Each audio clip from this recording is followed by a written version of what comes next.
제가 매도 의뢰를 받았던 토지에 대해서 소개를 시켜드리려고 영상을 찍으려고 했어요. 하지만 제가 초보 공인중개사로서 가서 느꼈던 거는 가서 동네 주민들 그리고 그 땅 작업과 관련된 사람들을 만났었어요. 땅 작업하시는 분한테 물어봤더니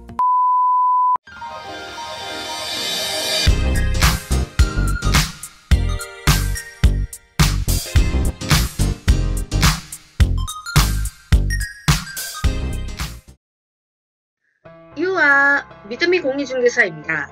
제가 요즘 일을 하느라 너무너무 바쁜데요. 토지에 대한 매도 문의가 많아서 제가 그저께 토지 임장을 갔다 왔습니다. 토지 매매건은 우리 초보 공인중개사에게 너무 버거운 아이템이잖아요. 하지만 우리 선배들이 말씀하시는 거는 토지는 많이 어렵지만은 배우면 배울수록 쉽게 배울 수 있는 아이템이라고 합니다. 자, 토지 매매할 때 우리 초보 공인중개사가 준비해야 할 사항, 그리고 캐치해야 할 사항, 알아야 할 사항을 제가 알려드리도록 하겠습니다. 자, 따라오세요. 초보 공인중개사가 토지를 중개할 때 어떻게 할 것인가? 첫 번째, 가까운 곳에 위치했으면 바로 가보는 게 좋겠죠? 가서 땅 주위 500m 근접에 혐오시설이 있는지를 확인을 해주시고요. 예를 들어 축사나 고압 변선 등입니다. 두 번째, 도로나 기타 대제는 없는지 도시개발과 그리고 토지과에 확인 전화하기. 도시개발과하고 토지과에 전화를 할 때는 중개인이라고 하지 마시고 매수인이라고 하셔가지고 제가 그 땅을 사려고 하는데 토지에 어떤 제재가 있는지, 제가 여기에 전원주택을 지어도 되는지 한번 물어보시기 바랍니다. 그 직원하고 친하게 지내시고 다이렉트로 전화할 수 있는 번호를 받아서 자꾸자꾸 전해서 친해지셔서 연락하시길 바랍니다. 실제로 제가 의뢰를 받은 전원주택 단지가 있었는데요. 그 전원주택 단지는 평당 100만원을 매도인께서 받기를 원하셨어요. 다른데 6군데는 전원주택을 지었는데 나머지 토목공사 한 2다리를 저에게 매도해달라고 의뢰를 하였습니다. 제가 그래서 그 토지 이용 계획을 확인을 했는데요. 행위 제안에 보니 고시가 있었던 거예요. 그 고시를 들어가서 봤더니 그게 전원단지 구성으로 해서 군에서 지정해주는 사업이었던 거예요. 조합원들이 그 땅을 군에다가 말해가지고 이 땅을 전원주택 단지로 조성을 하겠다. 그래서 군에서 허가를 내줘서 그 땅을 이제 대로 만들어서 전원주택을 지으려고 했었죠. 그런데 그 조합이 부도가 났어요. 부도가 나서 그 부지를 경매로 넘긴 거예요. 그 경매로 낙찰을 받으신 사람들께서 한번 소유권 이전을 했잖아요. 그리고 나서 집을 지어서 살면은 문제가 안 되는데 그 집을 짓지 않고 그 대지만, 그 토목공사만 된 토지를 팔게 되면은 농어촌 정비법상 전매 제한 위반에 걸리는 거예요. 그러면은 의뢰를 한 매도자뿐만 아니라 이 중개사까지 벌칙금을 내는 거죠. 우리 고객님한테는 말을 했었죠. 이 땅은 전매 제한이 걸려있기 때문에 토지 상태로는 팔 수 없고 건물을 세워야 소유권 이전을 할 수 있다 라고 전해드렸습니다. 세 번째, 실제로 토지를 보러 가서 주변 시세와 비교를 해야 하는데요. 대부분 선배님들은 가지 말라고 하세요. 왜냐면은 로드맵을 보고 위에 항공뷰를 보면 어디 위치에 있는지 어떻게 생겼는지를 대충 할 수 있기 때문에 가까운 데는 갈 수 있지만은 멀리 있는 곳은 가지 말라고 하십니다. 하지만 저는 가봤습니다.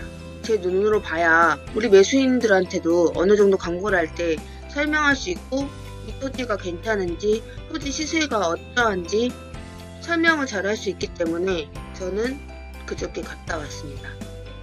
네 번째, 임야는 형질 변경이 대로 가능한지, 대로 변경 가능하면 집가 상승만큼 세금 및 기타 비용 지출되니 그 땅 주위 시세는 얼마나 되는지 확인하기.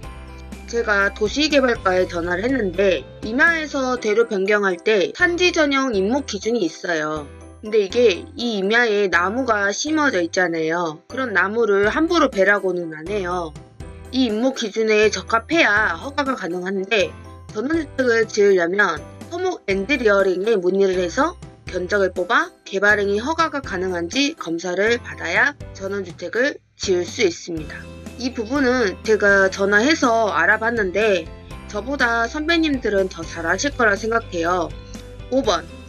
타지에 있는 토지는 그 지역 공인중개사 사무소와 공동으로 하는 방법도 또 집원을 알려주라고 하면 명함 먼저 보내달라고 하고 확인하고 집원을 알려줘야 돼요. 토지 같은 경우는 위치를 좀 알려줘야 되는 경향이 있잖아요. 위치가 멀면은 그 위치에 자주 갈 수가 없어서 그쪽 토지 쪽에 사는 공인중개사를 통해서 매수인을 구하는 방법도 있거든요. 그럴 때는 손님이 땅 보러 왔다, 주소 좀 알려달라, 그럴 때는 아무나 알려주시면 안 돼요. 위치를 알려주면은 그 땅 주인하고 바로 직접 거래를 해버리고 그 중간에 중개사가 채갈 수 있어요. 그래서 명함을 먼저 보내달라고 하고 그리고 나서 이제 집원을 알려주면 공동중개가 되기는 할 거예요. 하지만 이것도 약간의 조심성은 필요합니다. 명함은 알려줘도 그게 정확하진 않을 수도 있잖아요. 6번. 용도지역 용도지구 용도구역 확인하고 건폐율, 용적률을 확인하기. 이런 거는 기본적으로 우리가 용도지역을 알게 되면 건폐율 어느 정도 알 수 있고 용적률도 어느 정도 알 수 있잖아요.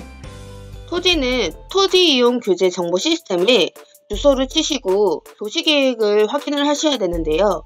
도시계획을 눌러보시면 이 토지에 용도지역이 나옵니다. 제가 의뢰받은 용도지역은 이렇게 4가지의 용도지역이 있는데요. 그 이유는 이 보라색 땅이 구성지구의 땅입니다. 그래서 이 구성지구가 지금은 허허 벌판이지만 일반공업지역, 중공업지역으로 지정이 되어 있기 때문에 우리 고객님 땅은 이 땅이 걸쳐져 있는 땅이에요. 그래서 이 땅 자체도 용도지역이 변경이 되는 거예요. 근데 여기서 제일 중요한 거는 이 땅에 도시계획들을 보니까 고시가 있는 거예요. 이 고시를 눌러서 어떻게 계획이 되어 있는지, 도로는 어떤 식으로 났는지 그거를 확인을 하셔야 됩니다. 제일 중요한 포인트예요. 그리고 아까 제가 말씀드렸다시피 전원주택을 매매를 하려고 하다 보니까 전매 제한이 걸린 곳도 이 고시보기에 보니까 그 전원주택 단지 조성 사업 고시가 나와서 제가 다행히도 팔지 않았던 거고요. 제일 중요합니다.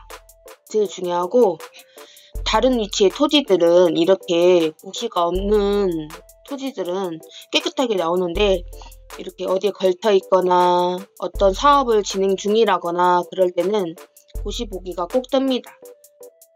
우리 초보 중개사 분들은 정말 이거를 잘 체크해서 확인하셨으면 좋겠습니다.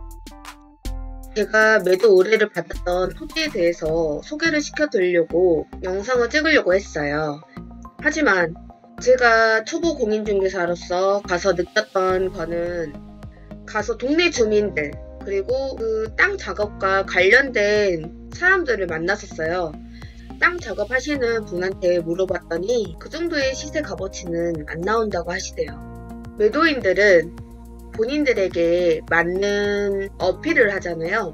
내 토지는 위치가 좋다, 도로하고 접해서 가격은 이 정도는 받아야 된다. 그렇게 전화통화만 하다가 제가 거기 토지까지 가서 임장을 하고 느끼게 되니까 허탈함이 좀 들더라고요.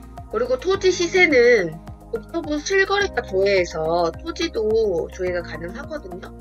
근데 토지는 업다운 계약서를 쓴다고 많이들 하세요. 평당 가격당 5만원에서 10만원 정도의 차이가 난다고 보시면 돼요.